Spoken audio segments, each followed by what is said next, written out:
Bismillahirrahmanirrahim. Assalamualaikum warahmatullahi wabarakatuh. Alhamdulillahirrahmanirrahim. Bagaimana kabarnya anak-anak sekalian yang di rumah? Semoga tetap sehat dan semangat ya. Jangan lupa patuhi protokol kesehatan, sering cuci tangan, dan menggunakan masker ketika pergi kemana-mana.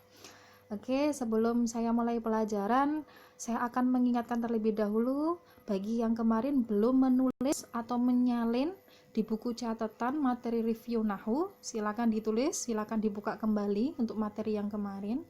Kalau kurang jelas untuk masalah contoh bisa dibuka di video ya.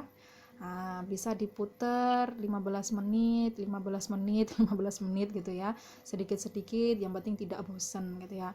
Mohon maaf videonya memang agak panjang, tapi memang di situ benar-benar saya fokuskan untuk mereview secara tuntas. Oke. Untuk pertemuan hari ini kita akan membaca atau memaknai faslun wa syaraitu tayamumi.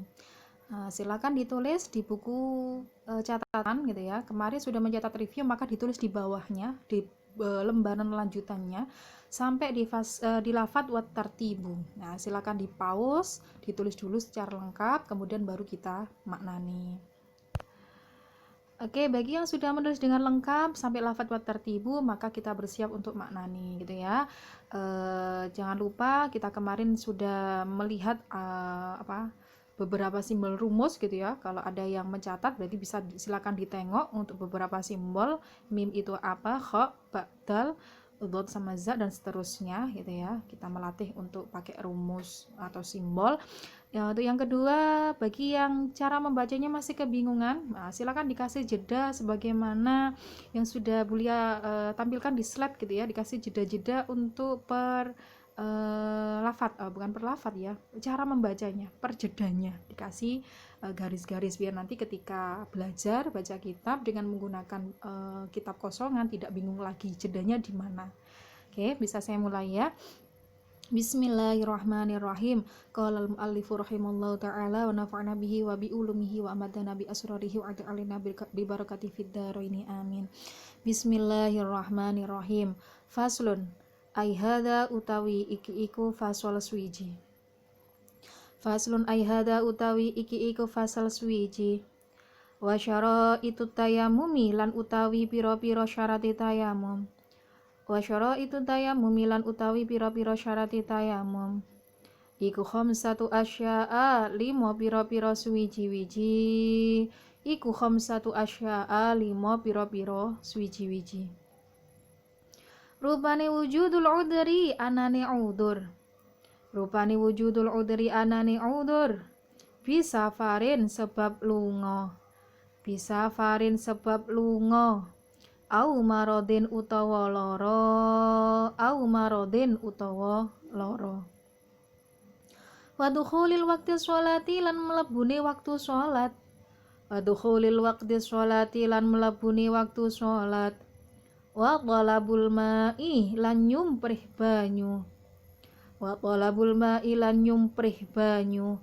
Nyumprih itu maksudnya mencari atau golek bahasa Jawanya gitu ya. Tapi kita pakai nyumprih saja. Wa talabul ma'i lan nyumprih banyu.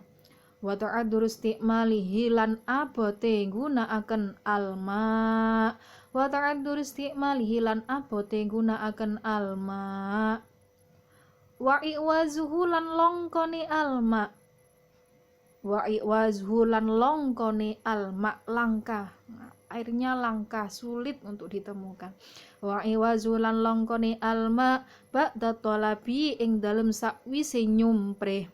Ba'da talabi ing dalem sakwise nyumpreh. Wa turabu lan lebu.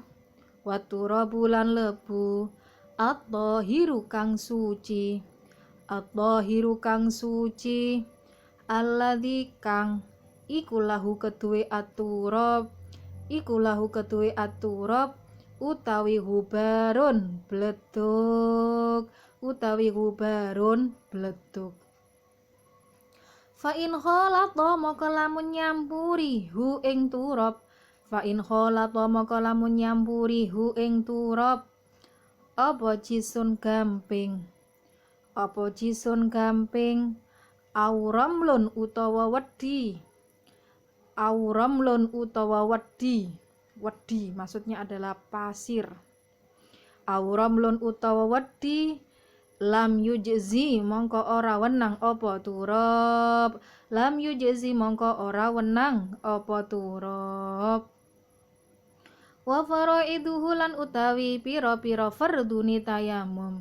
Wa faraiduhu lan utawi pira-pira fardune tayamum. Iku arba'atu asya'a papat pira-pira suwiji-wiji. Iku arba'atu asya'a papat pira-pira suwiji-wiji. Rupane an-niyatu niyat. Rupane an-niyatu niyat.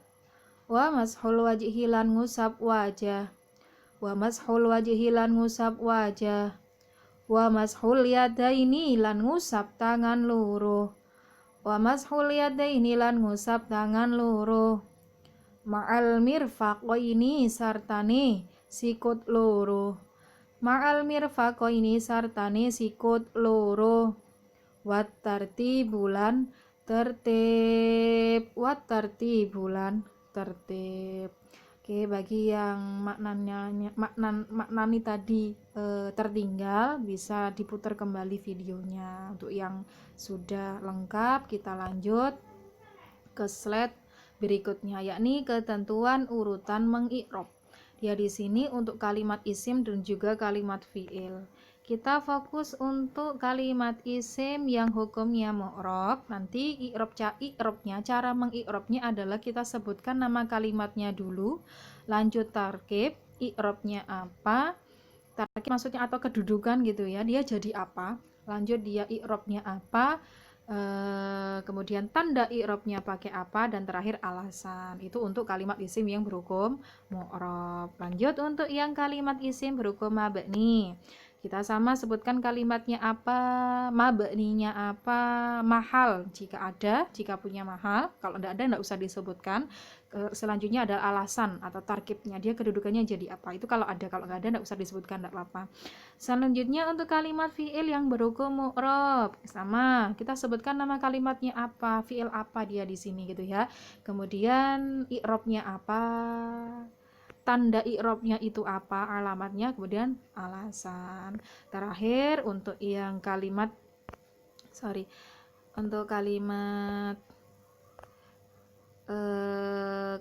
kalimat fi'il yang berhukum mabni. Nah, ini kalimatnya apa, kemudian mabninya dan juga alasan. Ini urutan-urutan ya cara untuk mengi'rab baik kalimat isim, fi'il yang berhukum mu'rab ataupun mabni. Oke, kita lanjutkan. Nah, ini saya sudah membuat tabel gitu ya, dimana di sini ada sekitar 8 kolom. Kolom pertama ada lafadz, ada kalimat, ada tarkib, ada mu'rab, ada mabni, ada alamat, ada mahal, dan juga alasan. Oke, tabel ini silakan disalin di dalam buku catatan kalian di bawah fasal yang sudah kalian maknani tadi. Untuk barisnya ada 10 baris gitu ya. Jadi ceritanya nanti kita akan mengi'rab 10 kalimat saja. Sebagai latihan awal kita cukup mengi'rab 10 kalimat saja. Oke ya. Silakan disalin tabel ini terlebih dahulu. Silakan di pause. Oke, untuk yang sudah membuat tabel silakan di play kembali, kita akan lanjutkan untuk i'rabnya. Saya sudah mengisi dengan lengkap, tapi silakan diperhatikan untuk cara mengi'rabnya. Pertama, kita fokus di lafadz wa. Wa di sini adalah kalimat huruf ya. Oke, wa adalah kalimat huruf di mana dia tidak punya tarkib, maka dia hukumnya mabni. Mabninya apa? Fathah, karena harokat wa adalah fathah, dan dia di sini namanya wawu ibtida atau wawu permulaan. Oke, selanjutnya lafadz. Oke, lari terus. Maaf ya. Kita lanjutkan untuk lafadz syara itu. Syara itu dia di sini merupakan kalimat isim. Taunya dari mana kalau kalimat isim gitu ya? Kalau mengingat atau silakan dibuka kembali dalam fasal tadi, kita bacanya wasyara itu tayamumi gitu ya. Lafat syara itu disambut dengan atayamumi. Biasanya kalau membaca sebuah kalimat ada dua kalimat kok disambung, kemungkinan besar itu adalah susunan dari idhofah. Lah, kalau susunan idhofah berarti kan susunan dua kalimat isim. Lah, maka di sini syara itu kalimat isim, maka otomatis atayamumi juga kalimat isim. Tuh ya, kalau atayumi ada tandanya, tapi kalau asyara itu kan nggak ada tandanya. Maka kita melihat cara bacanya. Oh, ternyata ini bacanya jadi satu. Syara itu tayamumi, maka kemungkinan ini susunan idhofah. Susunan idhofah itu susunan dari dua kalimat isim. Maka syara itu kalimat isim. Lah, ketika membaca kelihatan wasyara itu tayamumi lan utawi. Lah, mubtadanya kelihatan ya. Maka dia tarkibnya kedudukannya menjadi mubtada. Di mana mubtada i'rabnya itu rofa. Tandanya pakai apa rofa? Dhammah. Di mana domanya? Di huruf terakhir dari lafaz syara itu, di huruf to. To-nya di dhammah, maka alamannya pakai dhammah. Kenapa pakai dhammah? Karena isim jamak taksir. Itu ya, isim jamak taksir dari syurtun atau syartun gitu ya biasanya. Oke, selanjutnya kita ke lafaz at-tayamumi. Tayamumi tadi sudah saya singgung, dia merupakan kalimat isim gitu ya. Bisa karena alasan susunan idhofah, bisa juga karena alasan ini. Dia punya al. Nah, kan kemarin waktu di review sudah ada ya, sudah Bulia cantumkan tanda-tanda kalimat isim, salah satunya adalah menerima ala, ada alnya maka otomatis kalimat isim. Lah tadi karena syara itu tayamumi dibaca jadi satu, maka kemungkinan dia adalah susunan idhofah. Maka yang pertama selain dia mudhof, selain dia mubtada, dia sebenarnya juga jadi mudhof. Syara itu tadi selain dia jadi mubtada, dia juga jadi mudhof. Iya. Dan di sini atayamumi kalimat isim, i'rab tarkibnya mudhof ilaih. Mudhofnya siapa? Syara itu. Lah mudhof ilaih itu dia i'rabnya pasti jar. Ingat ya, mudhof ilaih itu i'rabnya pasti jar. Lah jarnya tandanya pakai apa? Pakai kasro. Kenapa kok pakai isim mufrad? Ingat yang kemarin yang ditabel ya, isim mufrad itu ketika jar tandanya pakai kasro, mim yang terakhir di kasro. Oke, bisa diterima ya. Selanjutnya untuk lafadz khomsatu. Khomsatu juga merupakan kalimat isim. Taunya dari mana? Tandanya tanwin tidak ada ini, alnya juga tidak punya. Nah, kasusnya hampir sama dengan syara itu tayamumi. Lah bacanya juga sama kan, satu asya'a lah jadi satu, maka kemungkinan satu asya'a ini juga susunan idhofah. Maka satu dia di sini kalimatnya kalimat isim, tarkibnya tapi lain. Kalau tadi syara itu mubtada, di sini dia tarkibnya khobar ketika maknai iku satu asya'a. Lah khobar di sini i'rabnya juga rofa, tandanya pakai dhamma di tak huruf yang terakhir. Alasannya adalah isim mufrad mulhak atau mulhak isim mufrad dibolak-balik sama saja gitu ya. Oke, selanjutnya kita lafadz asya'a. Asya'a sama, tidak ada alnya juga tidak ada tanwinnya, tapi kok tahu kalau kalimat isim? Nah, saya ulangi kembali, dia adalah susunan idhofah. Idhofah itu susunan dua kalimat isim.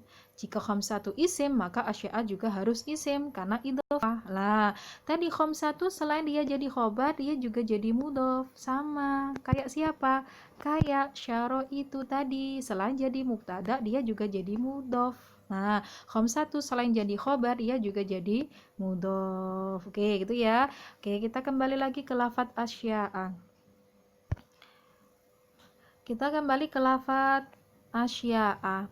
Asya'a kalimat isim, dia karena satu mudhof, maka asya'a ini mudhof ilaih. Sama, mudhof ilaihnya juga harus jar. Jarnya kalau tadi dia pakai kasroh, sekarang pakai fathah. Loh kok beda bu? Iya, kalau tadi pakai kasroh itu karena alasannya isim mufrad, sekarang pakai fathah karena alasannya adalah isim ghairu munsharif. Bisa dibuka catatannya ya, kemarin saya sudah membuat tabel atau skema isim ghairu munsharif ketika jar itu tandanya pakai fathah. Oke, bisa dicatat, bisa dibuka lagi catatannya untuk melihat kesesuaian ini gitu ya, agar semakin lebih paham kembali. Oke, selanjutnya lafadz wujudu. Wujudu kalimat isim. Nah, kayaknya ini juga kasusnya sama dengan yang atas-atasnya. Wujudu di sini bacanya ternyata jadi satu, wujudul udri, maka kemungkinan besar ini juga susunan idhofah, maka wujudu kalimat isim. Nah, tarkibnya jadi badal karena bacanya rupane, wujudul udri, nah gitu ya. Nah, rupane itu biasanya dia jadi badal.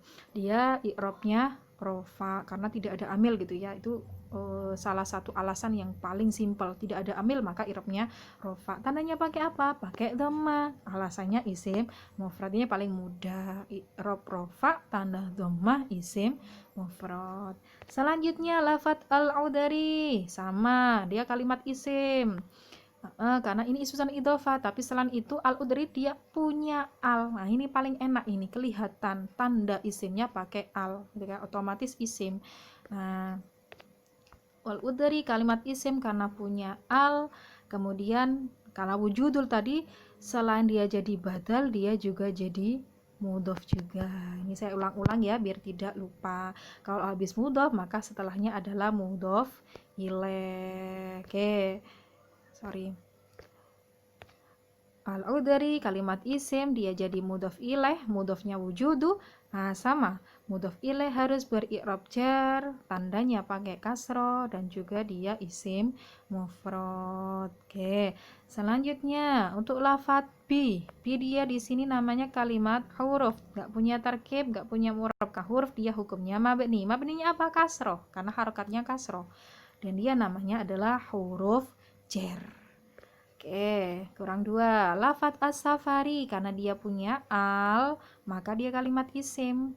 Karena dia jatuh setelah huruf jar, maka namanya dia majrur atau isim yang beri'rab jar. Kalau majrur ya otomatis i'rabnya jar. I'rabnya jar, tandanya pakai kasroh. Oke, kita ulang.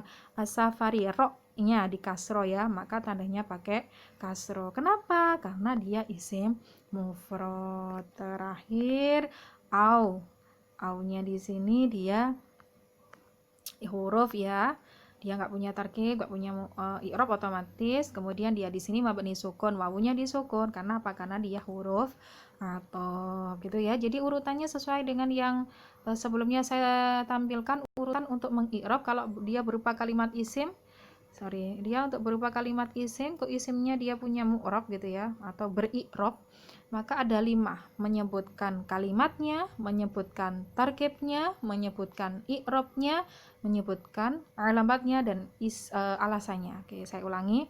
Jika isimnya dia kok beri'rab gitu ya, maka dia harus menyebutkan kalimatnya, tarkibnya, i'rab atau mu'rab gitu ya, maksudnya i'rabnya, kemudian alamatnya dan juga alasannya gitu ya.